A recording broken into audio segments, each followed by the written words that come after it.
Railway तो Shyam YouTube channel पर आप सभी लोगों का बहुत स्वागत है। रेलवे ग्रुप डी के लिए जो साइंस की हमारी सीरीज चली उस सीरीज में एक और नया सेट लेकर के आ चुका हूं।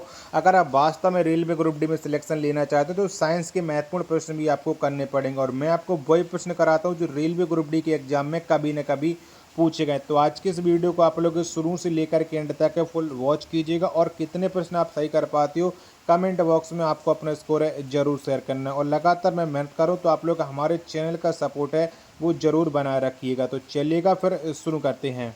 तो पहला प्रश्न आ जाता है कि एवोगाड्रो संख्या का मान होता है, तो बताओ कितना होता है एवोगाड्रो संख्या का मान।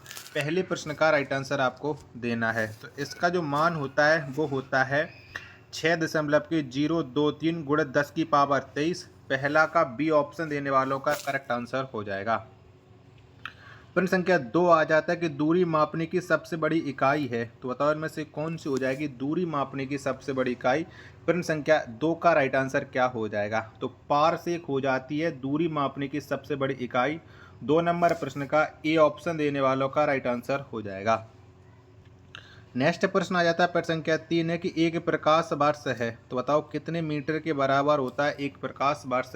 प्रश्न संख्या 3 का राइट आंसर आपको देना है कि 3 का राइट आंसर क्या हो जाएगा। तो एक प्रकाश वर्ष बराबर होता है 9.46 गुणित 10 की पावर 15 मीटर। 3 का बी ऑप्शन देने वालों का राइट आंसर हो जाएगा।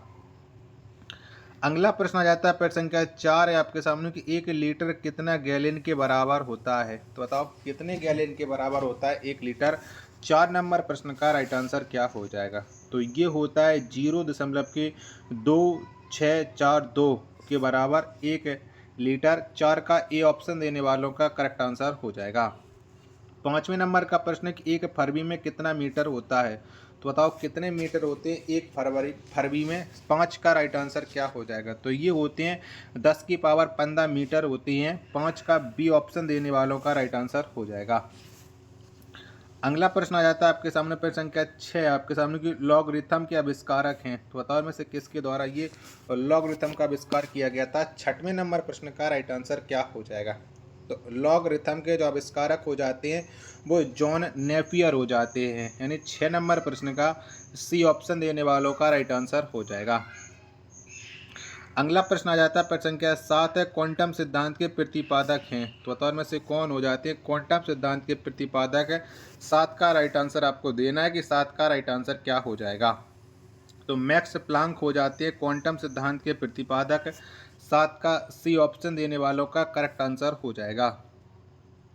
8वें नंबर का प्रश्न आ जाता है कि वायुमंडल की आर्द्रता मापने वाला यंत्र है, तो बताओ इनमें से कौन सी यंत्र के द्वारा वायुमंडल की आर्द्रता मापी जाती है। 8 का राइट आंसर क्या हो जाएगा, तो हाइग्रोमीटर के द्वारा वायुमंडल की आर्द्रता मापी जाती है। 8 का बी ऑप्शन देने वालों का राइट आंसर हो जाएगा। अगला प्रश्न है प्रश्न संख्या 9 आपके सामने कि एक एंगस्ट्रॉम मात्रक बराबर होता है, तो बताओ कितने मीटर के बराबर होता है एक एंगस्ट्रॉम। 9 नंबर प्रश्न का राइट आंसर क्या हो जाएगा, तो ये होता है 10 की पावर माइनस के 10 मीटर। 9 का ए ऑप्शन देने वालों का करेक्ट आंसर हो जाएगा।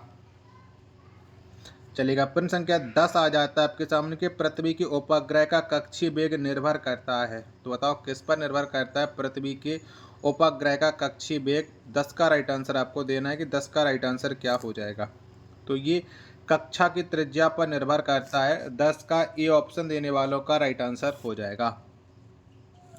अगला प्रश्न प्रश्न संख्या 11 आ जाता है आपके सामने घड़ी में चाबी देना उदाहरण है, तो बताओ ये किसका उदाहरण हो जाता है घड़ी में चाबी देना।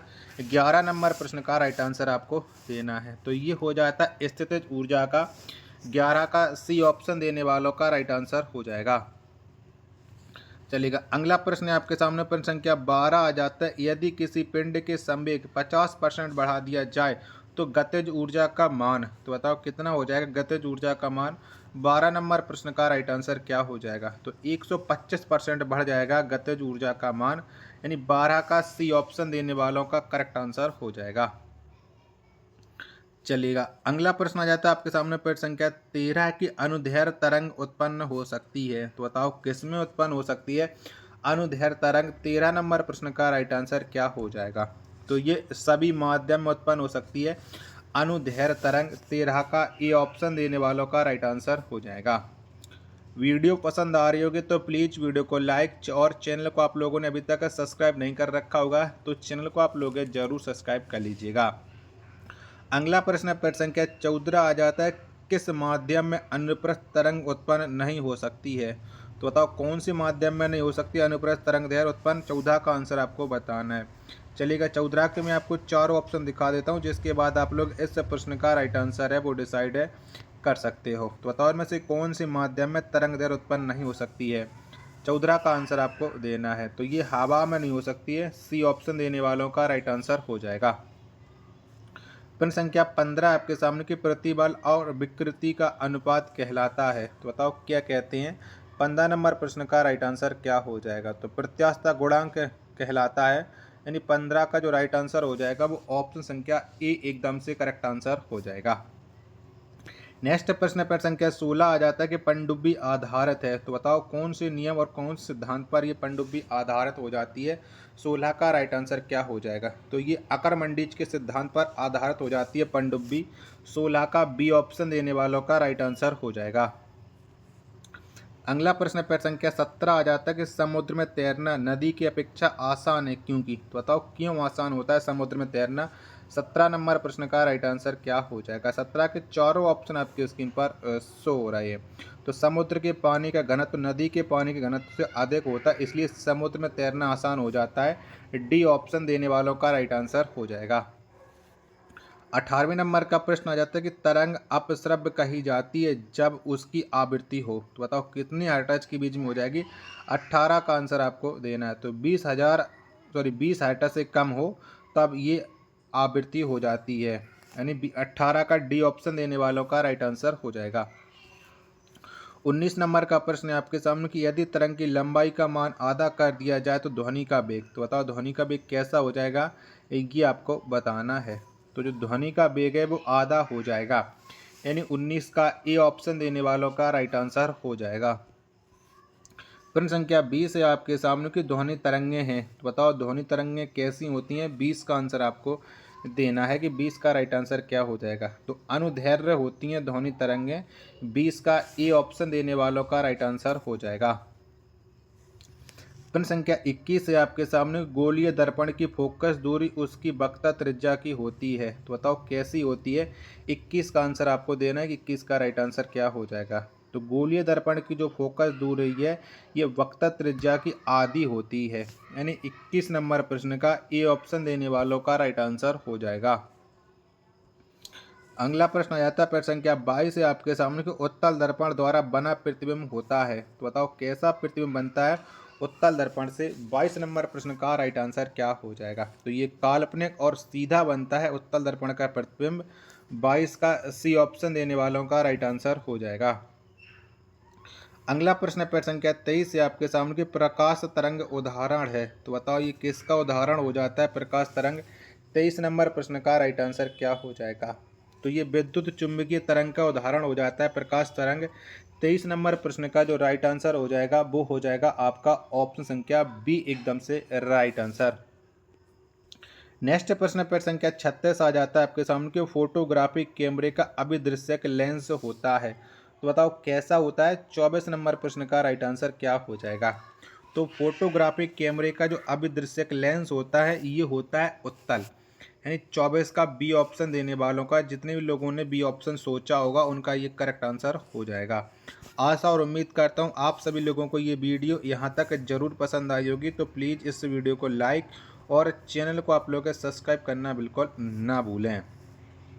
अगला प्रश्न पर संख्या 25 आ जाता है कि E बराबर MC² को प्रतिपादित किया था। तो बताओ ये किसने दिया था E बराबर MC²? प्रश्न संख्या 25 का राइट आंसर क्या हो जाएगा? तो इसे दिया था आइंस्टीन ने। किसे? आइंस्टीन ने। 25 का बी ऑप्शन देने वालों का राइट आंसर हो जाएगा। अगला प्रश्न पर संख्या 26 आ जाता है कि थोरियम का नाभिक को बदला जा सकता है। तो किस में बदला जा सकता है थोरियम के नाभिक को? 26 का आंसर आपको देना है कि 26 का राइट आंसर क्या हो जाएगा? तो इसे यूरेनियम में बदला जा सकता है थोरियम के नाभिक को। 26 का ए ऑप्शन देने वालों का राइट आंसर हो जाएगा।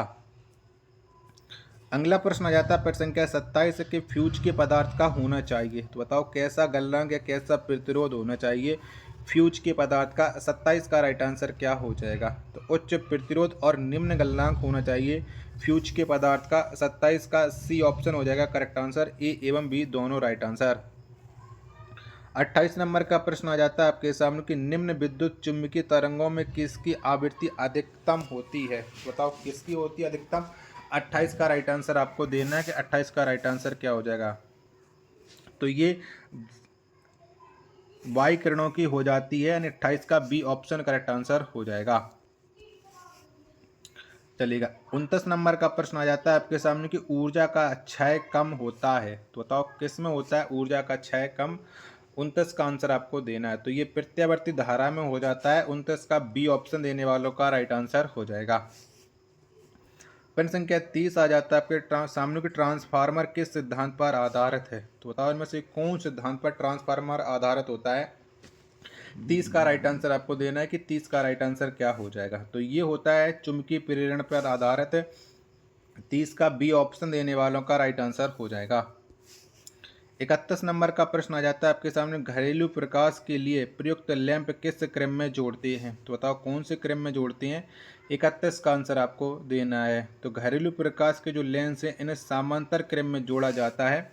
31 का बी ऑप्शन देने वालों का राइट आंसर हो जाएगा।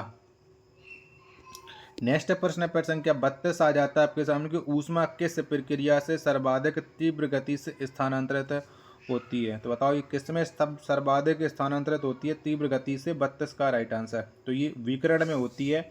32 का सी ऑप्शन देने वालों का राइट आंसर हो जाएगा। अगला प्रश्न पर संख्या 33 आ जाता है कि न्यूनतम संभवतः ताप है। तो बताओ ये कितने डिग्री सेल्सियस हो जाता है? न्यूनतम संभवतः ताप 33 का राइट आंसर क्या हो जाएगा? तो ये हो जाता है -273 डिग्री सेल्सियस। 33 का ए ऑप्शन देने वालों का राइट आंसर हो जाएगा।